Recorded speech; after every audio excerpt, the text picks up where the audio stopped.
25-dekabr kuni shu xalqimga xizmat qilish uchun yaxshi maqsadlar bilan, yaxshi niyatlar bilan shu biznesni boshladik.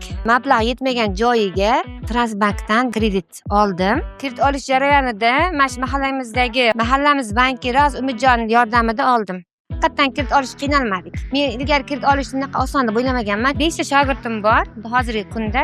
Bu ishni jarayonni kengaytirib, bu joyni kengaytirib, xalqqa xizmat qiladigan katta biznes ledi ayol bo'lmoqchiman. Oldimda maqsadlarim katta.